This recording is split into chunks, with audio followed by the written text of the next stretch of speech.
As per usual on a Friday, we get the perspectives of the main opposition, United Progressive Party, on issues of the day. Yesterday, the Governor General delivered the speech from the throne. Special constables and police officers' administrative mix-up, hints that an election may be brewing, increased roadworks, primaries and candidate selection in the main opposition party. Lots and lots going on. And we are always pleased to have an executive member of the United Progressive Party's Central Executive, Jonathan Wehner, in the studio to talk to us about these matters. Good morning, sir. Welcome. Good morning, Dr. Jackie. Good morning to DJ Illis. Good morning to your listeners via radio and your viewers via Facebook as well. And happy Friday to everyone. Yes. November is basically finished, as you said earlier. It's Pretty really much. flown by. I feel like yesterday was Independence. But yes. Yes. Now, yesterday we had the speech from the throne presented by Governor General, His Excellency Sir Rodney Williams. Your thoughts on the throne speech? Well, as we all know, it's not the Governor General who writes the throne speech. I'm not knocking him for that. I'm just stating a fact. It's not the Governor General. It's the government who prepares the throne speech for the Governor General. And we have to note there wasn't anything of that was really new in nature in that throne speech, other than the fact that they're renaming the prison, the police force. So, And the fire brigade. They're separating them and the fire brigade. So it's just very nominal things that are the new announcements in the throne speech. What we are really looking out for as an opposition, and we'd hope the government would be seeking to ensure that the main issues that affect the everyday people, the grassroots people, as we say here in Antigua and Barbuda, are really the highlighted areas in the throne speech. For example, cost of living is really high. We understand that it's not just specific to Antigua and Barbuda. It's as a result of things that are going on the global stage. However, as a government who is responsible for the safety, security, protection, the well-being of its citizens, we would hope that they would do their best, they do their utmost to ensure that citizens have a easier time during a very hard time. We've made several recommendations as an opposition, even throughout the 2023 elections, time and time again. We won't get into all of those different things now, but if you want to, we can. But I'm just saying that there are different areas that the government can put some more emphasis, more focus on to ensure that there's an ease of the squeeze in terms of the everyday lives of the citizens and residents here in Antigua and Barbuda. And we'd hope the throne speech, well, not even the throne speech, because that's already gone. The budget speech and the budget debate, the budget appropriation bill of, I believe it will be 2025, reflects all of those needs of the people of Antigua and Barbuda, whether it be healthcare, whether it be education, whether it be through the economy, whatever it is. And we would know the government would say that they've done so many things in terms of healthcare and education, etc., etc. When there's good, there's good. For example, healthcare, we applaud the polyclinics. We applaud the development of those things. Yeah. But the clinics that are closed, for example, the Liberta Clinic, the All Saints Clinic, the Parham Clinic, that is in a deplorable condition. These things need to be addressed as soon as possible. We also know Mount St. John's, not Mount St. John's, Celeste Bird Medical Center has had many challenges, many difficulties throughout the years. We know that they are in need of several parts, etc., etc. We hear the government saying things about dialysis machines, but that's only one small area.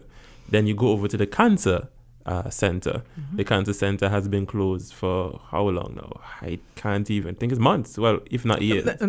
It's more than months. It's years now? Yeah, years. Okay. Yes. And that is something that was open in your administration, not so, Dr. Jackie? No, it was opened actually just after the election. But it was a main effort of your...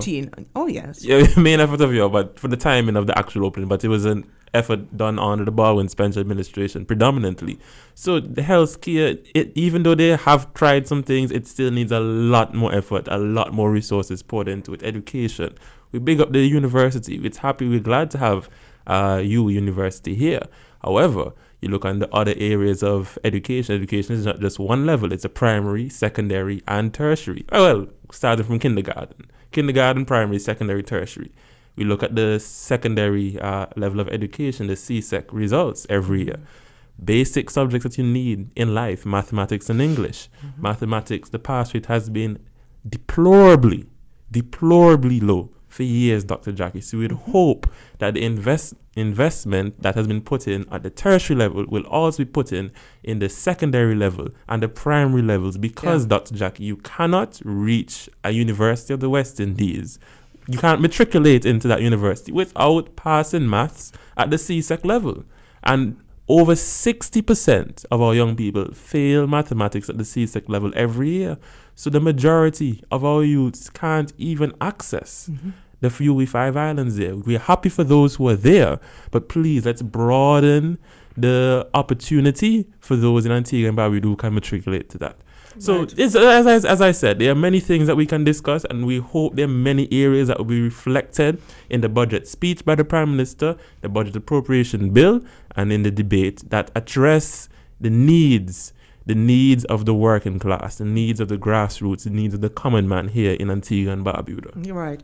And someone said to me that, yesterday that the throne speech was the usual bland regurgitations that we get from the Prime Minister's office, and that there was nothing significant. You have the usual backslapping and chest thumping and bigging up this and that for absolutely nothing. Another example, Dr. Jackie, in the throne speech, and even not just in the throne speech, it's not just confined to that specific instance, but every time the Honorable Prime Minister gets up to speak about, himself and his achievements, he always bigs up himself with water and says his administration is the administration that has invested the most resources, the most money into the water infrastructure in the history of our country. But for all that boasting and backslapping and grandstanding and posturing, we still cannot have a consistent supply of water for the majority of Antiguans and Barbudans. There was a town hall, Dr. Jackie, in St. Mary's South, not addressing the whole thing, but just specifically to the water situation. Yes. Everyone at that town hall, the majority of people wanted to speak about water because it was clear. I was there, Dr. Jackie, so I'm not giving you second-hand reports. It was clear to see that the majority of people there, even those who had on their Labour Party shirts and whatever, comrades or not, they were crying out for the need for water. Yeah. Some people said there isn't even any government pipes in their area, and there's several houses in their area. Some people in West Palm Beach, Bowlands, I remember that specifically. Many individuals from that area were crying out for the need that they haven't had water in that area for how long? Yes. And the Prime Minister gets up and says, but he answers their question and says, we've increased the production with this is coming on next year, next year. Blah, blah. Since the election, since Labor Day, I remember he was giving a speech at VC Bird Bus on Labor Day, and it's always the next 3 weeks, the next 90 days, the next year, the that, to pushing the can down the road, and this will happen, that will happen, how many more millions of gallons per day, and this and that. And still, with all the millions of gallons per day, our Prime Minister, by the way, I read some while ago that the government reported that supply has met demand. They reported that since 2017. Since 2017, Dr. Jackie. We're in 2025, basically. They are divorced from reality. I think they are divorced from reality. And we still cannot get consistent running water. I heard a leader of the opposition yesterday responding to the throne speech on his interview with ABS. And he was saying, clearly, it cannot be just an issue with the production of water. That's right. Because as the government has announced, if we are to believe them, supply has met demand since 2017. So the production side is not the main issue. It has to be the distribution. So we need to aggressively go about the country. And the opposition leader said probably divide the country into zones, and we address them zone by zone. The repiping, so the distribution of water from AP with all this massive production that you're boasting and touting can be effectively dispersed throughout the citizens and residents of Antigua and Barbuda. But I don't know. I guess we have to change the government to get people to realize that. Right. What about the improved road work? Let's talk a little about that, because a couple of weeks ago, not too long, the Prime Minister was really lambasted into the director of Public Works, Mr. Alden Crump, about the poor efforts out of Public Works. He said nothing about the minister. We do know that all of these ministries are run by ministers. Yes. And when there's a problem, the minister must take the blame. Of course, he left out the minister. But yesterday in the throne speech, there was so much applause and praise for the work that the Public Works director. Well, Dr. Jackie, I'm clearly learning here the saying "happy wife, happy life" is true, because you can't have an unhappy wife. You in your hit house. the nail on the head. So he wasn't there. But anyway, let me get to the matter, the meat of the matter here. It is very hypocritical. Let me say ironic for me that what wasn't being done in years, over a decade, can start to be achieved in a couple of weeks. So that shows me it was not the lack of resources, whether it be human or financial or monetary. It was the lack of technical. It was the lack of ambition, the lack of drive, the lack of want to, not the lack of need to, because we need the roads to be fixed. That's right. So for him to get up and curse out Alden Crump, and then we see a massive change, and not a massive change in terms of wow, we're going over and beyond, but a massive change from you're not even doing the basics to doing the basics. Because doing works at nighttime, road work, at nighttime, that is a basic thing across the world. Yeah. I don't see any need to applaud the Ministry of Public Works for fixing roads outside of rush hours. That's only basic common sense, Dr. Jackie.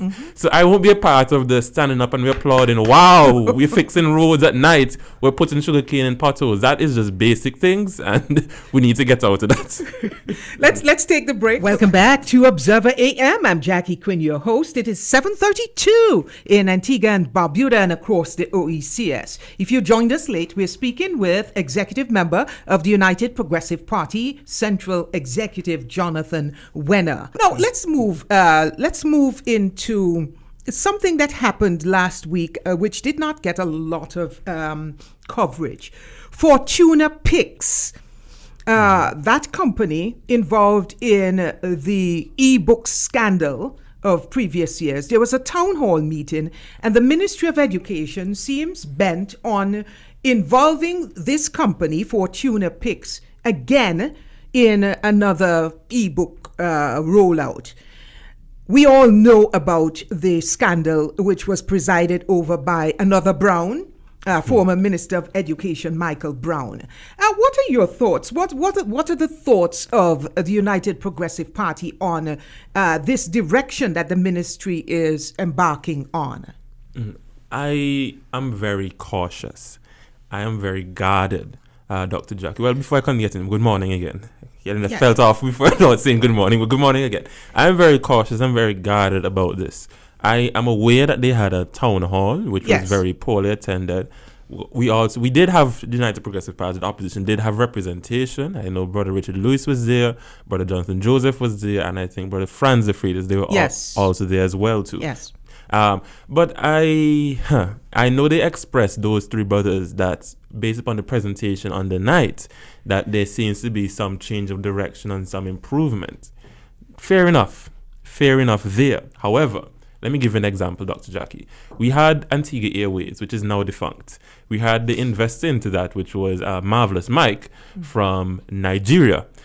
If it is that the government was to announce Marvelous Mike, it was Marvelous Mike. Okay, well, it was an investor from Nigeria.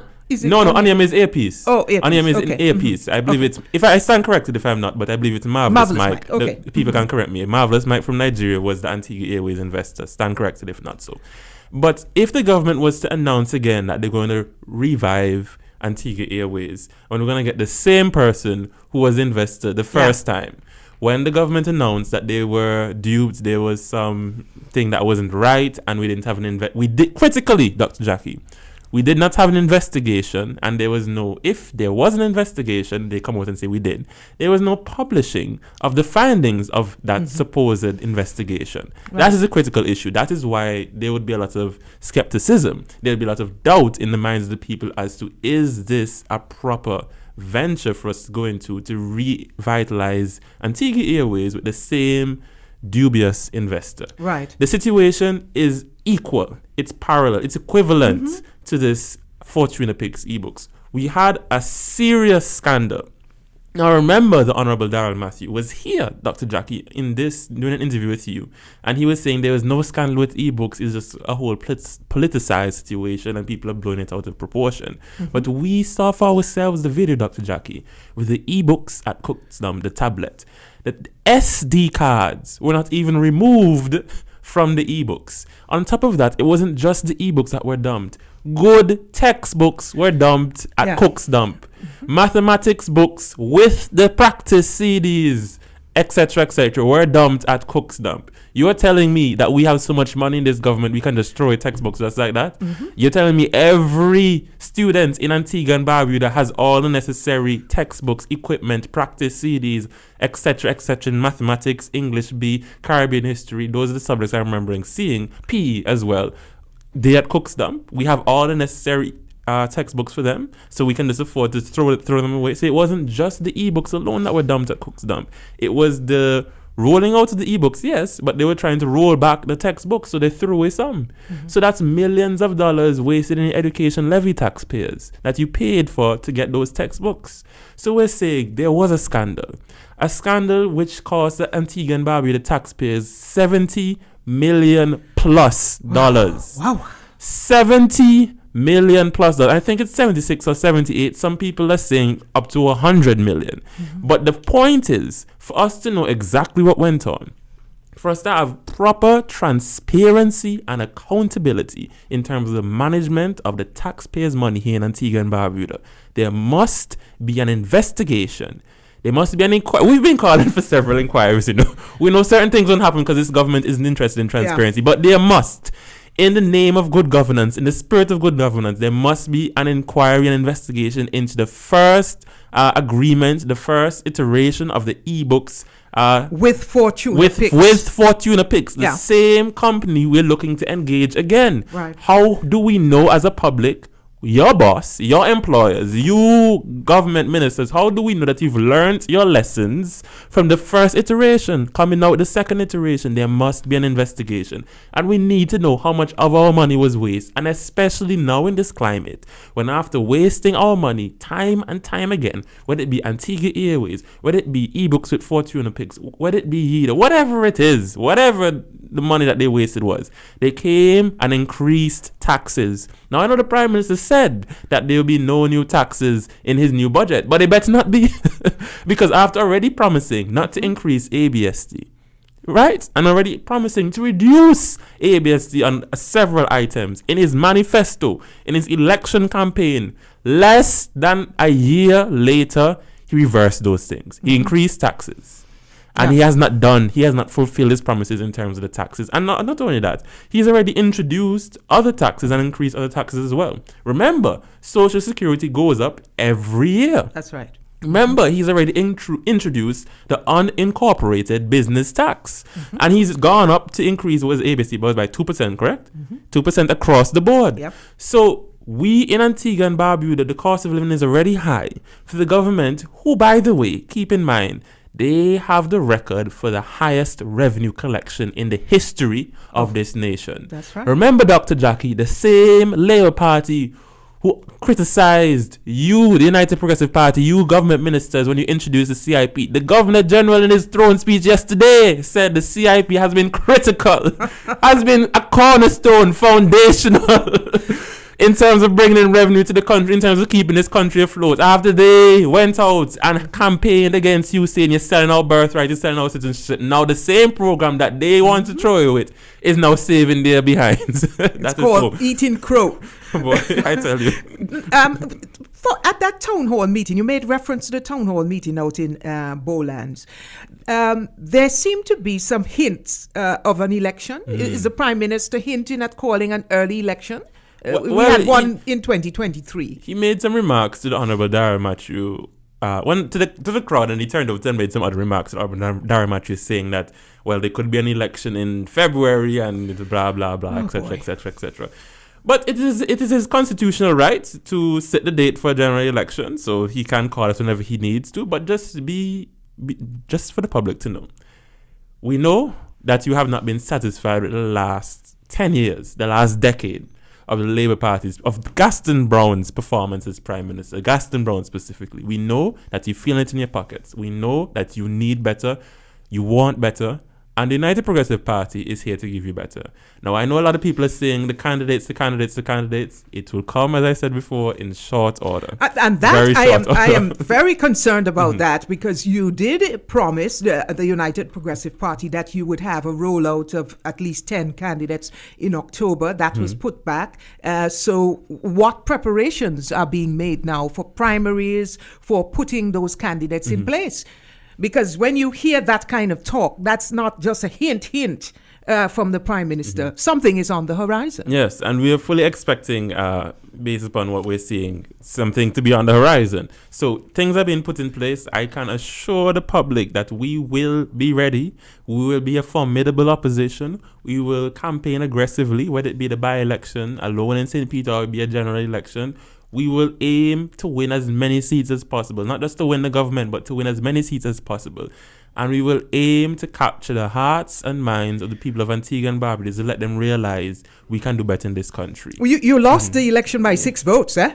You lost that election by 6 votes. 1, 2, 3, 4, 5, 6. And the Prime Minister is very much aware of that he won. Because of the first past the post system, he won the election by 6 votes. Now, let's talk a little about the administrative bungling of the Royal Police Force of Antigua and Barbuda, those special constables who were employed for a short 7-month stint, sworn in as special constables and not police officers.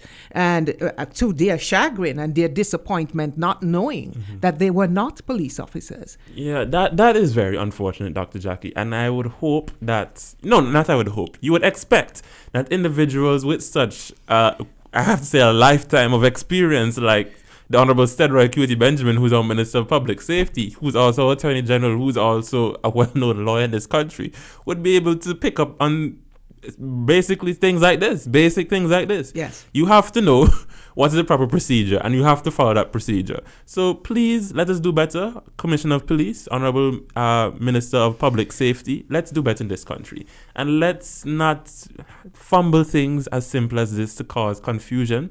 It's not that the opposition is looking for confusion. We just want things to be done decently and in order. We want things to be done in a proper manner. Right. And we encourage individuals, those who want to go out and join the police force, please do. Yes. Please do, because we need an active, a vibrant, a committed, a dedicated, a faithful police force in this nation, because crime, as you can see, is on the rise. Now, the Honorable Prime Minister, from since his speech, and he made all the promises, and you do your countdown and so on. Oh, quickly, yes.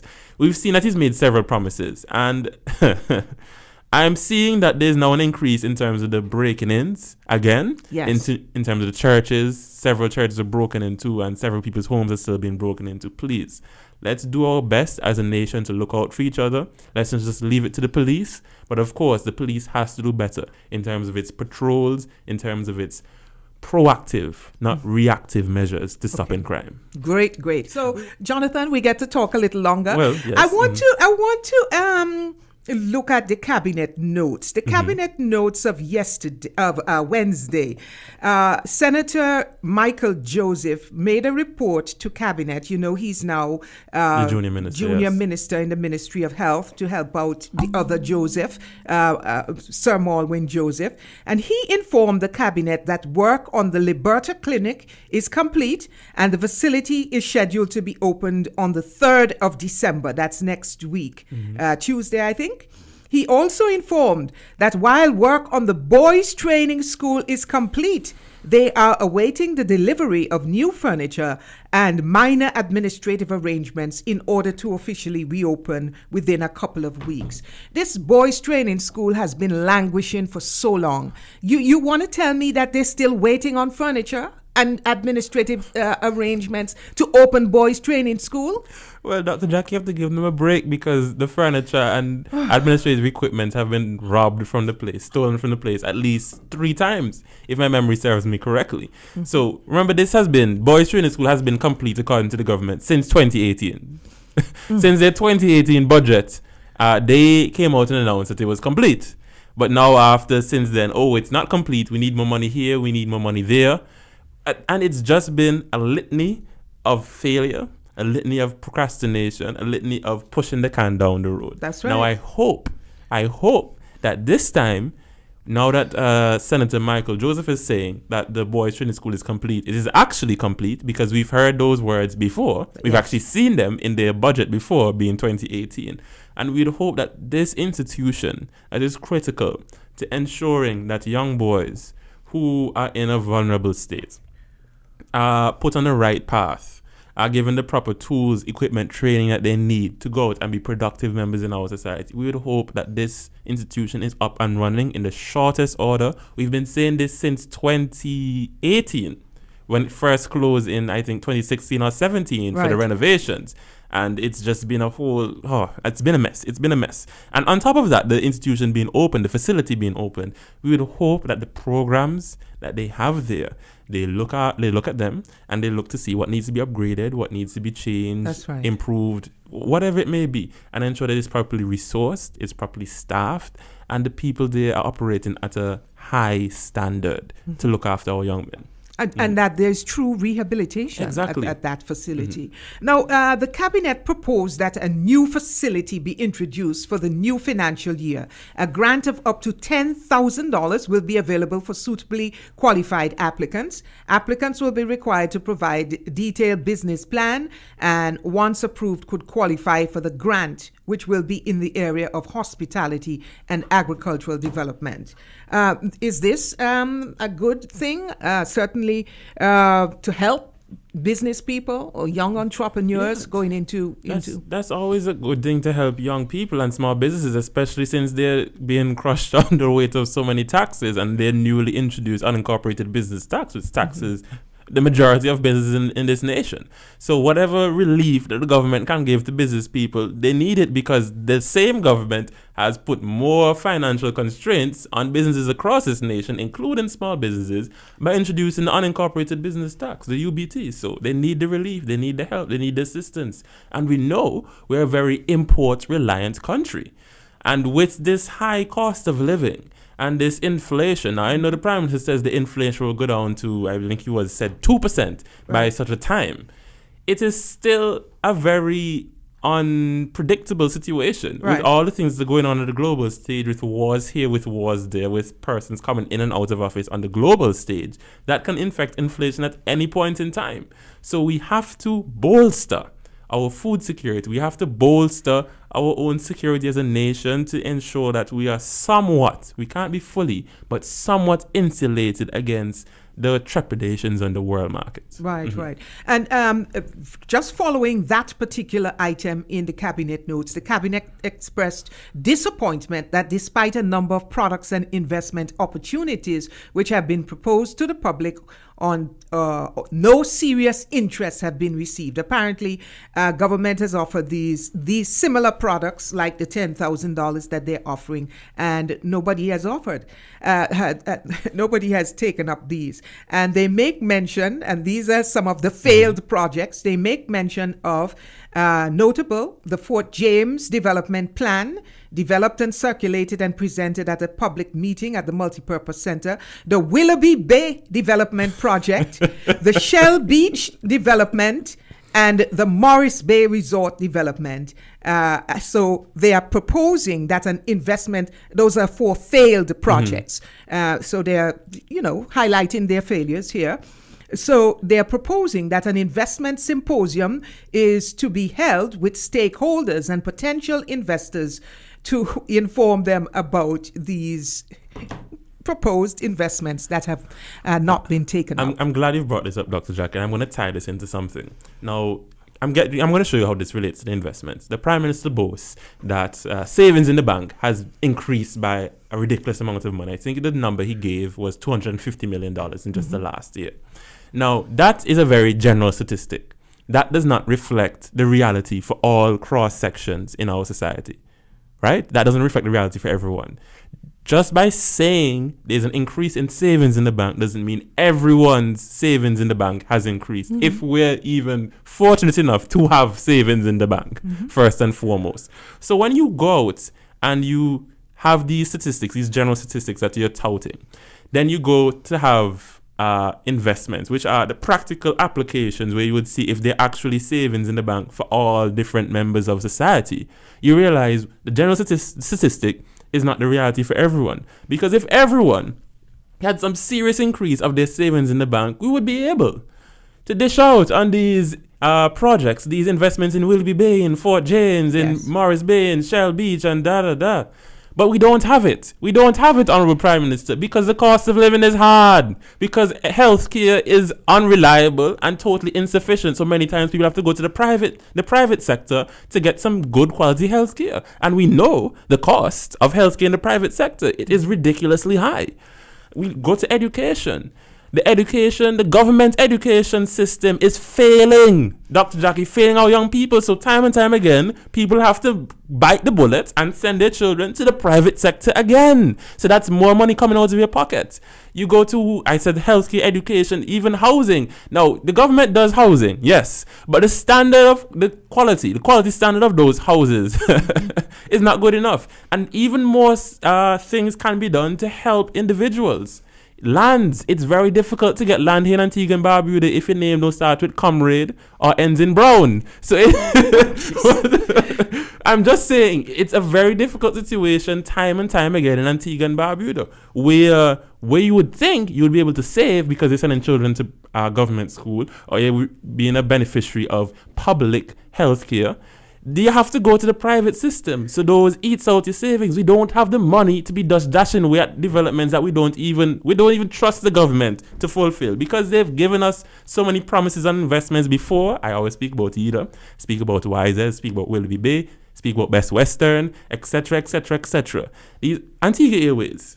And we have this cloud hanging over Liat 20 now. So many investments, so many ventures the government, e-books, so many ventures the government has gotten into and has been a total failure. You think people just want to get up and just give their hard-earned money to an unreliable government with their track record of failure in investment? Come on, man. Yes.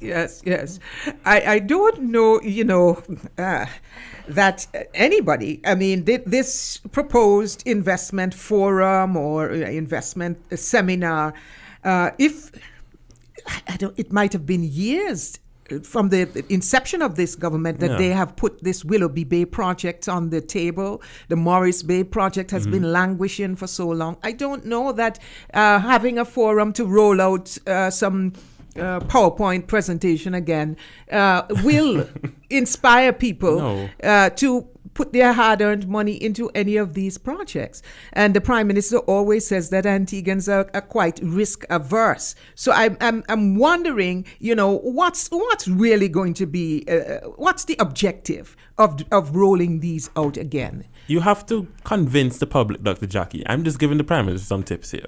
You have to convince the public that... teach, my brother, teach. You have to convince the public that what you're telling them to invest their money in is something that's safe and secure, and there will be an ROI, return on investment, all right? Yeah. You have to convince them that this is a reputable venture to go into with the government. Yes. Now, saying anything to go into with the government, people will be like, oh, government inefficiency, government inadequacy, government corruption, etc., etc. So you have to go out of your way to be as transparent as possible, to be as accountable as possible, to lay out as many plans, lay out as many plan Bs as possible, so the people will know, I put my money into this. I put my money that I don't really have. I put my hard-earned money that I could be spending on other things into this, and this will be beneficial to me. And as of right now, Dr. Jackie, where's the transparency? Where's the accountability? Where are the plan A, B, C, D, E, F, Gs? Yeah. It's not there. Right. Finally, primaries. Tell us, you have some primaries scheduled for several constituencies. Just give us an idea of how soon those primaries will be held. Well, I know the St. John's Rural South primary will be happening very soon. I don't want to make any announcement, but I believe it's very soon. When I say very soon, I mean actually very soon. But I don't want to make any announcements I'm incorrect, because I haven't refreshed my memory on the actual date for that one. But I know it's very soon. All things being well, I think it should be this year, if my memory is serving me correctly. So that should be resolved and other things. But the other constituencies, by and large, they already have their candidates. The branches have already voted for them. Branches have already ratified. It's just for the announcement to be made. The political leader will make the announcement Okay. when he's ready, and I just don't want to preempt anything from the political leader's side. But I just remembered something from the St. Mary's South Town Hall, Dr. Jackie. There was a whole brouhaha at the town hall in terms of the Honorable Kelvin Shugi Simon made sure he was present as the MP for the area to ask questions. And Senator Dwayne George, he boasted that AC units have already been installed at the Erlings Primary School and that they're fully functional. And Senator Dwayne George and the Prime Minister ensured to really criticize MP Simon for spreading misinformation and disinformation. Right. And I myself, sitting back there in the second row, thought, I really hope Shugi has it right. I really hope Shugi has it right because they seem so confident. Right. Woe unto me, Dr. Jackie, for really being our doubting Thomas. Because I really doubted. I should have trusted my good brother. Because we all know the Labour Party, especially Gaston Brown and his associates and affiliates, cannot be trusted. They can't be trusted. Because Senator Dwayne George got up and said, the AC units in Erlings Primary School are functioning. Oh, please. You need to stop the lies. You need to stop spreading. And he even said, I was waiting for you to say it on Observer Radio. I was waiting, whatever. Dr. Jackie, the next day, the next morning, the morning after the night before, Honorable Kelvin Shugi Simon took his iPhone. I don't know if it's iPhone. Took his phone to Erlings Primary School, recorded the AC units not functional. The windows open, the doors open, wide open, the fans blowing, the teachers there.